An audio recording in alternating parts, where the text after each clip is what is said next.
Sir swimming तो मैं कर लेता हूँ, पर 25 मीटर मारने में मेरी हालत ख़राब हो जाती है। लोग इतना लंबा लंबा स्विमिंग कैसे कर लेते हैं?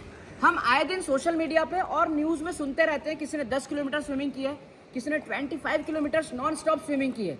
और फिर हम ये सोचते हैं कि इतना लंबा डिस्टेंस ये लोग कवर कैसे करते हैं, जबकि हम तो 25 मीटर में ही थक जाते हैं। आप 25 मीटर तो स्विम कर लेते हो, लेकिन नेक्स्ट राउंड में मूव ही नहीं कर पाते हो। 25 मीटर्स में ही बॉडी थक जाती है। आप स्विमिंग तो कर रहे हो, लेकिन टेक्निक्स गलत है। आपकी बॉडी एग्जैक्टली में थकती नहीं है और स्टेमिना की भी कोई प्रॉब्लम नहीं है। प्रॉब्लम है, देखो, लॉन्ग डिस्टेंस स्विमिंग ना कर पाने का सबसे बड़ा रीजन है breathing mistake.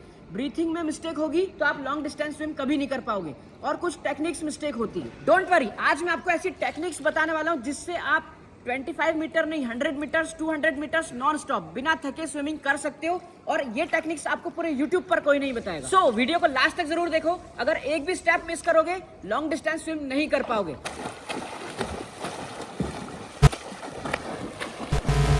No fast swim. सबसे पहले तो एक बात समझ लो कि फास्ट स्विमिंग आपको करना ही नहीं है, क्योंकि आप जितना फास्ट स्विमिंग करोगे तो लॉन्ग डिस्टेंस स्विमिंग कवर ही नहीं कर पाओगे, जल्दी थक जाओगे। हाथ जल्दी जल्दी चला रहे हैं तो इससे क्या होगा कि हम जितना ज्यादा एनर्जी इसमें लगा रहे हैं उतना आगे हम बढ़ ही नहीं पा रहे, और लेग्स भी कंटिन्यूस लेग्स चला रहे, तेज तेज चला रहे, तो ऐसे में हम आगे नहीं बढ़ रहे, हमारी एनर्जी वेस्ट कर रहे हैं। लॉन्ग डिस्टेंस स्विमिंग करने के लिए स्पीड की जरूरत नहीं है, जरूरत है स्मूथ स्विमिंग की। यानी कि जितना कम एफर्ट्स में हम ज्यादा डिस्टेंस कवर करेंगे उतनी अच्छी हमारी स्विमिंग होगी। इसलिए हमें बॉडी रिलैक्स रखना है, रिलैक्स स्विम करना है। Next, breathing. ये स्विमिंग का सबसे इंपॉर्टेंट पार्ट होता है, इसलिए इस पार्ट को एकदम ध्यान से समझना। देखो, जब आप स्विम शुरू करते हो उसके पहले आपने 10-15 बार ब्रीथिंग प्रैक्टिस करना है, यानी कि बबलिंग्स करना है। इसे हम स्विमिंग में वार्म अप कहते हैं। जैसे कि पहले भी मैंने स्विमिंग के बेसिक्स आपको बताए हैं कि पानी में सांस लेने का एक ही पैटर्न है। बाहर हम मुंह से सांस लेंगे और पानी के अंदर जाके नाक से सांस छोड़ेंगे, इसे हम बबलिंग्स कहते हैं। तो हमें ये 10-15 बार पहले तो सांस ले लेना है, जिससे हमारी बॉडी रिलैक्स हो जाएगी।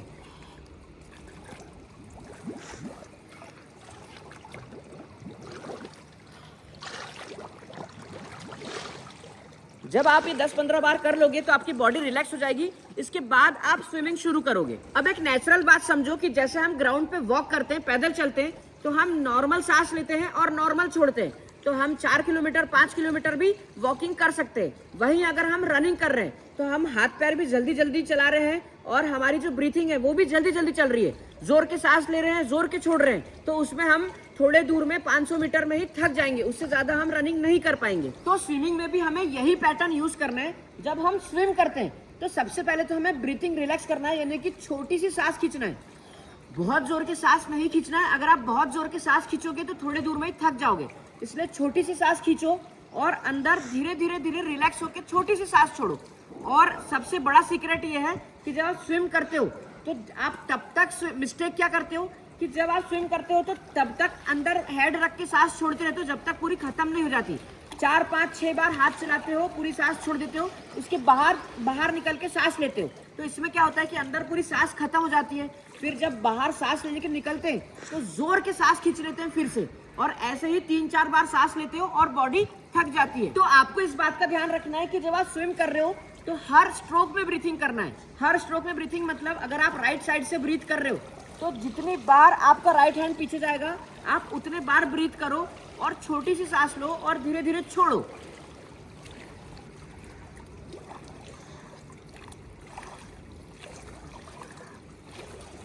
एक सीक्रेट टिप बताऊं, स्विमिंग करते टाइम इस टिप को अप्लाई जरूर करना। जब आप स्विम कर रहे हो और अंदर नाक से सांस छोड़ रहे हो और आपको अगर ऐसा लग रहा है कि सांस अब फूल गई है और थक रहे हो, तो आपने क्या करना है, नोज के साथ मुंह से, मतलब नाक और मुंह दोनों से सांस छोड़ना है अंदर। तो 2-3 बार जब आप मुंह से सांस छोड़ोगे तो आपकी बॉडी वापस से रिलैक्स हो जाएगी और ब्रीथिंग रिलैक्स हो जाएगी। Next, hand movement.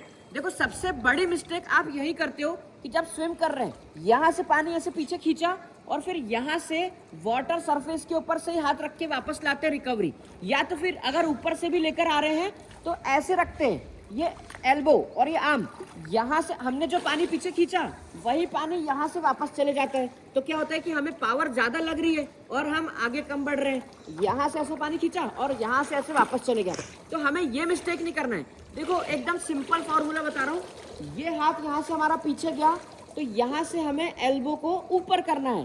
High elbow technique advance swimmer की सबसे मेन टेक्निक यही होती है। यहाँ से हमने पानी पीछे खींचा है, यहाँ से एल्बो ऊपर, और फिर धीरे हाथ को ऊपर रिलैक्स रखो, क्योंकि हम अंदर तो ताकत लगा ही रहे, अगर बाहर भी हम हाथ कड़क रखेंगे, टाइट रखेंगे तो जल्दी थकेंगे। इसलिए हमें ऊपर हाई एल्बो करके रिलैक्स हाथ को लेकर आना है, रिलैक्स, ढीला छोड़ दो। यहाँ तक लाएंगे और पहले हमको पाम की एंट्री करना है और उसके बाद फिर एल्बो जाएगा। जैसे हमारा हाथ यहाँ पे आया, पहले ये पाम की एंट्री और उसके बाद हाथों को सामने की तरफ खींचो, स्ट्रेच करो। तो इससे क्या होगा कि हमारी रीच बढ़ेगी, यानी जो हमारा स्ट्रोक है ये थोड़ा सा लॉन्ग स्ट्रोक हो जाएगा। रीच बढ़ेगी तो थोड़े ज्यादा आगे तक हम जाएंगे और पावर भी कम लगेगा। तो हमें ये प्रैक्टिस करना है। देखो यहाँ तक हाथ गया, फिर यहाँ से एल्बो ऊपर लाके ये प्रैक्टिस करो आप। इजी खड़े होके ये प्रैक्टिस करो, फिर जब आप स्विम करोगे तब भी यही मूवमेंट हमें रखना है। अब एक मिस्टेक और होती है कि जब हम स्विम करते हैं तो पानी यहीं तक खींचते, चेस्ट के पास या फिर कमर के पास तक खींचते हैं और वापस लेकर चले जाते हैं।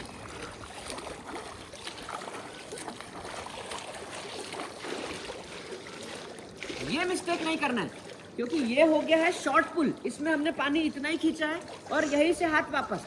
इसी को हम अगर लॉन्ग पुल करेंगे, यहाँ से पूरा पीछे तक पानी खींचेंगे और थाइस को हाथ टच करके फिर हाई एल्बो करके वापस लाएंगे, तो इसमें हमने पानी भी ज्यादा खींचा है और डिस्टेंस भी ज्यादा कवर होगा।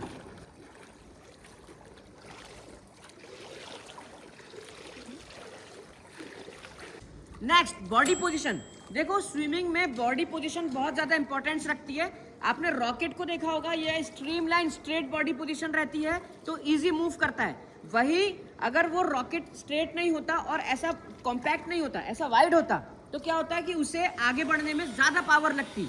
तो हमें बॉडी पोजीशन स्ट्रेट और स्ट्रीमलाइन रखना है, टाइट बॉडी बिल्कुल नहीं रखना है, रिलैक्स बॉडी रखना है। अगर टाइट बॉडी रखेंगे तो जल्दी थक जाएंगे, रिलैक्स बॉडी रखना है और इजी मूव करना है। अभी इसमें हेड पोजीशन, हेड को सांस लेने के लिए ऐसे उठाना नहीं है।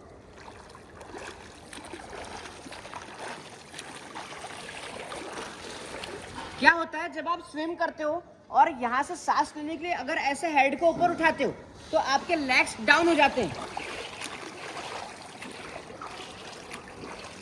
तो ये हेड पोजीशन बहुत मैटर करती है। आपको सांस लेने के लिए हेड को ऊपर नहीं उठाना है, यहाँ से सिर्फ ऐसे टर्न करना है, गोल घुमाना है। और आपको कोशिश ये करना है कि एक गॉगल पानी के अंदर ही रहे और एक गॉगल नहीं हो पा रहा है तो एटलीस्ट ये जो कान है ये पानी में डूबा रहे। सांस लेते टाइम ऐसे सांस लेके यहीं से फेस अंदर। ये साइड ब्रीथिंग अगर परफेक्ट होगी तो आप इजी मूव करोगे। अगर आपको साइड ब्रीथिंग नहीं आती है तो इसके ऊपर मैंने सेपरेट वीडियो बना रखी है, आपको मेरे वीडियो सेक्शन में मिल जाएगी। तो हमें सांस लेने के लिए हेड को उठाना नहीं है, टर्न करना है।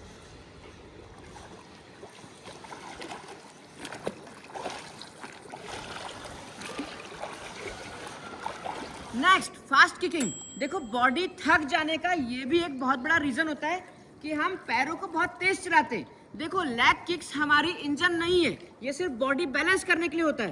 तो अगर आप तेज लेग किक्स चलाओगे तो बॉडी जल्दी थकेगी। हमें नॉर्मल 3 किक्स करना है या फिर 2 किक्स करना है एक स्ट्रोक में, यानी कि 2 बार हाथ चलेंगे तो हमें 2 बार लेग किकिंग करना है और एकदम रिलैक्स। देखो एक बार कैसे आप मिस्टेक क्या करते हो, लेग किक्स एकदम तेज चलाते हो।